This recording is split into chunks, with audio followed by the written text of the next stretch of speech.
Ryan Little.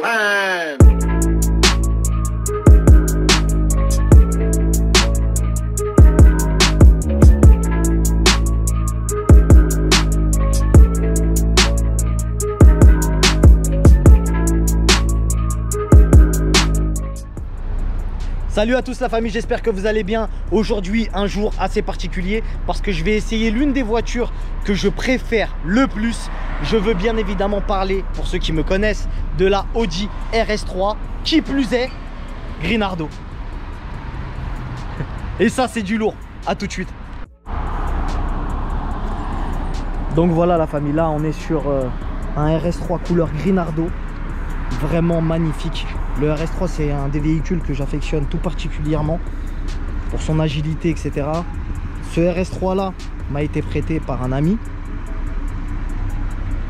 et il a bénéficié d'un traitement céramique. Donc je sais pas si vous le voyez, mais il brille comme jamais. Bon, les grosses sorties de peau, hein, le RS3 c'est pas un véhicule que je dois vous représenter, tout le monde le connaît. Je vais demander à mon ami qu'il mette le logo noir. Ça sera beaucoup mieux. Donc c'est la version Sportback, hein, c'est pas la version avec le coffre que je n'aime pas forcément, la version sedan. Signature lumineuse comme d'habitude, très très lourde. Bon, avec le beau logo Quattro, calandre en nid d'abeille que l'on connaît déjà. Vraiment, je vous présente les véhicules un peu à la va-vite parce que je pense que vous connaissez déjà tous les grands classiques, hein. RS3, c'est très connu et vous l'avez vu et revu. J'essaye de faire des essais un peu différents de ce que vous avez déjà vu.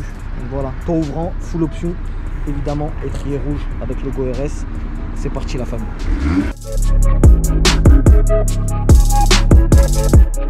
Donc voilà la famille, nous sommes au volant du Audi RS3. Ce sont les nouveaux modèles, hein, avec le Virtual Cockpit. Donc c'est les nouveaux intérieurs de chez Audi. À s'y méprendre, je préfère ces intérieurs là, donc les dernières versions, mais pas comme celles que l'on peut retrouver sur le dernier Audi RS6 par exemple, avec les doubles écrans, etc. Je trouve que trop de tactile tue le tactile. Au bout d'un moment ça fait futuriste, ok. Tout ce qui est pack LED, ambiant, etc. je suis plutôt fan. Mais tout ce qui est tactile, au bout d'un moment ça devient relou. T'as vu par exemple sur les touches de clim, t'es obligé de slider ton doigt, faire des trucs chelous, on dirait que tu tapes un code pour mettre de la clim. Alors que là, tu as un bouton, tu tournes, ça y est, fin. Donc je trouve qu'il y a beaucoup plus de sens d'avoir des boutons parfois que de surenchérir sur le tactile. Donc voilà, peu importe. Nous sommes là pour vous présenter le Audi RS3. Donc, je vous cache pas que c'est un véhicule que vraiment, pour moi, je suis complètement fan. Je suis complètement fan du Audi RS3 pour plusieurs choses. Bah déjà pour son moteur, ça c'est une évidence. Celui-là c'est combien celui-là déjà? 400 chevaux celui-là, c'est ça? C'est ça, 400 chevaux celui-là. Parce que juste avant il y en avait un avec moins de chevaux. Celui-là c'est 400 chevaux. Il est vraiment monstrueux et c'est surtout le bruit envoûtant des modèles RS, hein. Les modèles RS de chez Audi. La diff elle se retrouve au niveau du bruit de l'échappement, c'est vraiment une dinguerie et je vous le ferai écouter juste après. Donc là pour l'instant on va dire ce qu'on pense déjà du confort. On a les beaux sièges, je les appelle les sièges Cobra. Je pense qu'on peut voir, je sais pas si on peut voir derrière. Voilà, bien. Ça c'est des sièges Cobra, moi je les appelle comme ça. Ils sont magnifiques. C'est des sièges super moelleux. Ils vieillissent super bien et ça c'est appréciable sur un véhicule sportif parce que généralement quand vous avez des sièges en Alcantara ou en cuir surpiqué, des fois tu as vu sur les bords là, ils sont grave ridés et des fois t'as même pas envie d'acheter une voiture juste à cause de ça. Et je trouve ça super bien parce que sur les Audi, notamment les sièges Cobra là dont on parle, qui équipent ce véhicule, et ben du coup ils vieillissent super bien. Donc vous pouvez avoir des RS3 de 2014, 2015, etc. super bien entretenus et justement qui ont un intérieur grave stylé. Donc ça c'était pour la petite anecdote parce qu'une fois j'ai voulu acheter un RS3 et j'ai refusé juste à cause des sièges, de la gueule des sièges. Donc on a le volant méplat de chez Audi avec le demi Alcantara. C'est vraiment ce qui fait la diff sur ce volant là parce que le volant Audi simple sans Alcantara, je trouve qu'il donne un peu moins de sportivité. Donc méplat c'est bien, méplat maintenant même les Clio elles ont des méplats.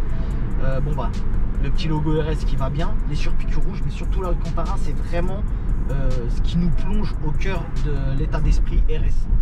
Et ça, c'est vraiment appréciable. Ensuite, je pense que je sais, celle-ci, elle n'a pas l'affichage tête haute. Je pense que c'est une des options qui peut manquer sur ce véhicule. Moi, c'est une option que j'aime particulièrement parce que des fois, tu es en train de bombarder et du coup, tu as envie de regarder à combien t'es et tu n'as pas envie de baisser le regard sur le compteur. On a les belles bus d'aération. Je pense qu'Audi aurait pu faire un petit effort sur les bus d'aération, sur les nouveaux modèles avec le Virtual Cockpit. On sait que Mercedes a sorti les nouvelles bus d'aération lumineuses, etc. Je pense qu'Audi aurait pu en faire de même parce qu'elle commence à devenir très très vieille, ces bus d'aération noirs, rondes, toutes simples, avec juste un petit liseré rouge. Ces bus là, je les ai vus sur les Audi A3 de 2007. T'as capté, donc c'est vraiment un truc, vraiment là, ils ont tout à revoir en termes de design intérieur. Donc heureusement qu'on aime Audi pour déjà la couleur des véhicules où ils arrivent à oser. Je pense notamment forcément au Grinardo, c'est eux qui l'ont sorti en premier, c'est eux qui ont buzzé sur cette couleur. Je pense notamment, je pense également à Audi quand je vois le vert serpent qu'ils ont sorti sur le dernier RS5. Mais ça c'est un peu plus pour les connaisseurs, pour les gros gamos de chez RS. Le vert serpent, si vous l'avez déjà vu en concession, c'est une dinguerie. Il donne super bien. Ensuite, en qualité perçue, on est chez Audi, on va pas commencer à chipoter, c'est du très lourd. Après les plastiques durs, je vous cache pas, des fois ça gêne un peu selon le prix du véhicule. On est sur un RS3, on n'est pas non plus sur du RS6. Donc je peux comprendre qu'on peut pas allier sportivité et luxe sur toute la gamme. Mais je trouve ça quand même dommage parce que le RS3 ça reste un véhicule qui est ultra convoité. Je pense notamment aux jeunes, à partir du, j'ai envie de dire jeune permis ou pas, jusqu'à la trentaine, 35 ans, des fois même 40 ans. Les gens c'est RS3. Et tu leur dis même tu veux un RS4 ou un RS5, ils vont dire non, donne-moi le RS3 Sportback, c'est la base.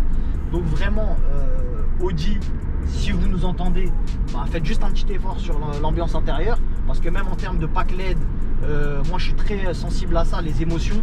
Quand on a un véhicule RS où la sonorité est envoûtante, on aimerait être séduit par autre chose que la sonorité. Parce que des fois tu vas mettre un son et tu vas te dire ouais t'as vu là, je suis pas en ambiance sportive, j'ai juste envie de rouler normal. Donnez-nous un peu de charme sur l'intérieur avec un beau pack LED, un beau pack lumineux sur les aérations, ou tu vois ce que je veux dire. Ou même revoir un petit peu la casquette. Tu vois la casquette de compteur, tu vois elle est ronde. C'était les mêmes casquettes qu'il y avait sur les 2007. Tu vois ça c'est un peu relou. Et l'écran qui sort comme ça, moi je le trouve stylé. Tu vois juste revoir la dalle, la mettre en Full HD ou en 4K ou tout ce que tu veux. Tu vois, mais les écrans là comme ça sur les tableaux de bord en double truc, je pense que c'était Range Rover qui les avait sortis en premier, c'est double dalle tactile avec le Velar. Quand il est sorti, c'est vrai que ça avait fait un buzz énorme. Mais du coup, comme je le dis souvent, trop de tactile, tout tue le tactile. Ça y est, ça devient trop, tu vois, t'as trop essayé de partir dans un délire iPhone, etc. Tesla, évidemment, sont les précurseurs dans les dalles tactiles, etc. Maintenant, bon voilà, c'est un simple avis. Ensuite, que dire de plus sur le RS3? Déjà, il y a le pommeau de vitesse. C'est le pommeau de vitesse à l'ancienne, le rond avec écrit RS dessus, je le trouve magnifique. Je sais que le nouveau par exemple RSQ3 ne bénéficie pas du badge RS, le blason RS, pour moi ça c'est un kiff total. Je me souviens des fois quand j'étais plus jeune, j'achetais des Audi et je voulais acheter ce pommeau là sur eBay, t'as capté?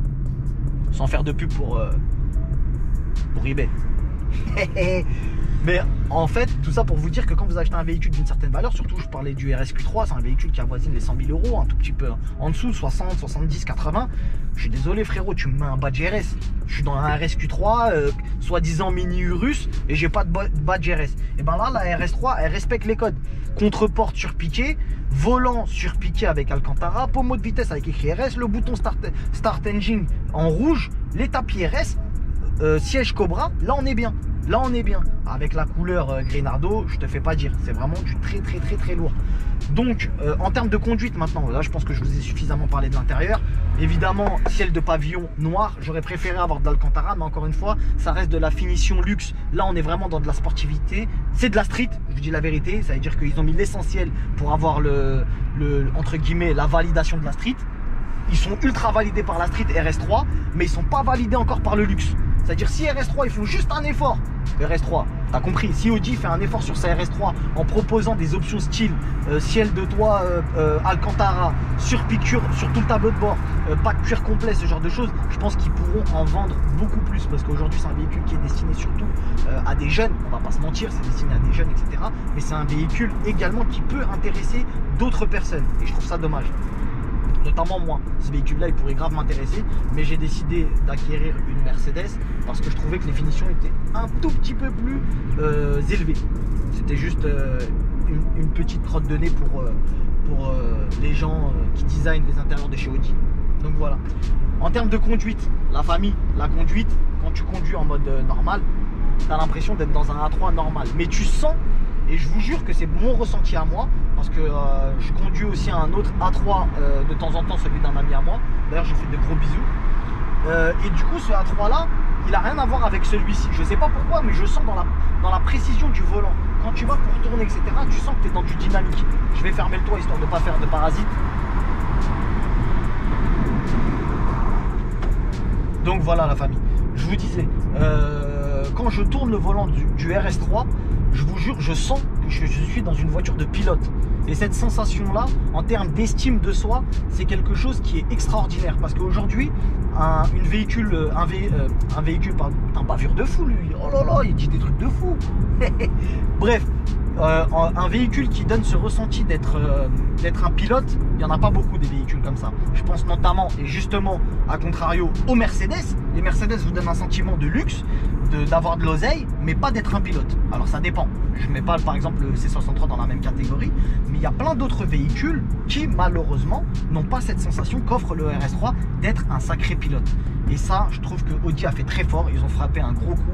Depuis le temps que les RS3 sont sur le marché et qu'ils arrivent à toujours faire l'unanimité sur leur modèle, et bien justement ils n'ont pas perdu, leur âme. En mettant sur le marché encore un RS3 qui te donne l'impression d'être un pilote avec cette précision, j'ai envie de dire c'est un scalpel sur la route, c'est vraiment stylé de ouf, que ce soit en conduite urbaine comme en conduite sur autoroute, et je rappelle qu'il faut respecter les limitations de vitesse. Donc voilà pour ce qui est de la conduite.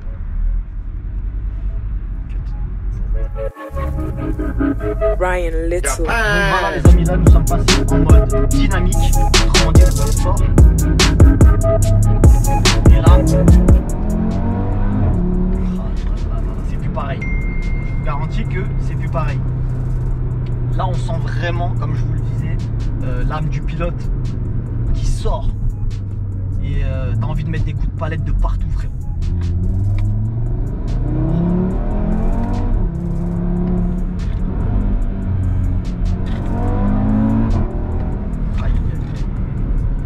Ça pète à chaque changement de rapport. Ça fait vibrer, ça fait kiffer. Je crois qu'il n'y a pas de meilleure sensation dans un véhicule sportif que ça. Que les retours après les passements de rapport.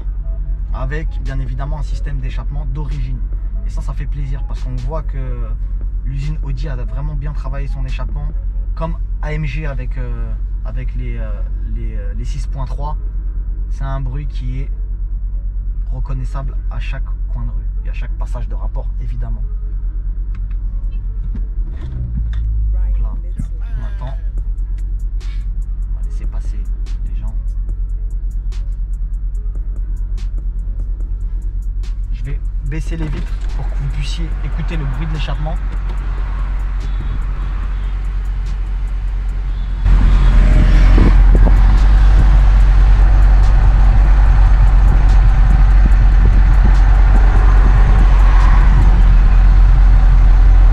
Désolé, c'est long.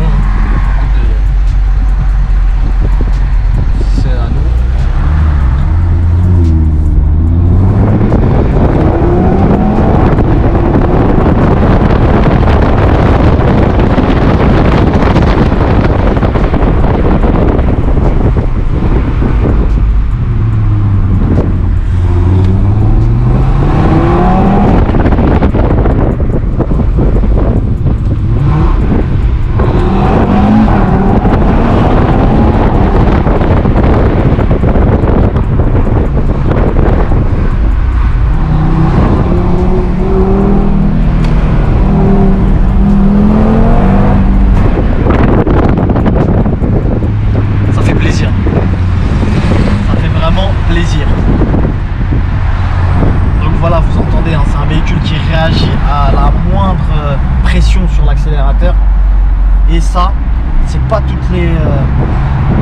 c'est pas toutes les sportives qui ont une telle réactivité sur la pédale. Et du coup, encore une fois, il faut saluer le travail fait par les ingénieurs de chez Audi. Et je pense que on est un peu dans le même délire que Lamborghini, mais en moins prestigieux, voilà. Mais on reste quand même dans la même maison mère. Du très très bien.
Donc en passager, le Audi RS3 est tout aussi confortable qu'au volant, même si je vous cache pas que je préfère être au volant.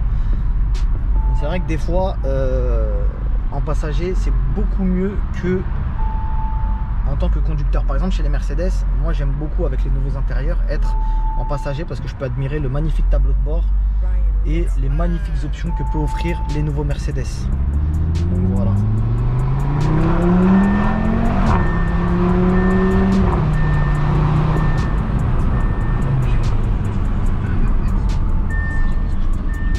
La Sono Bang & Olufsen d'une qualité extraordinaire. Donne.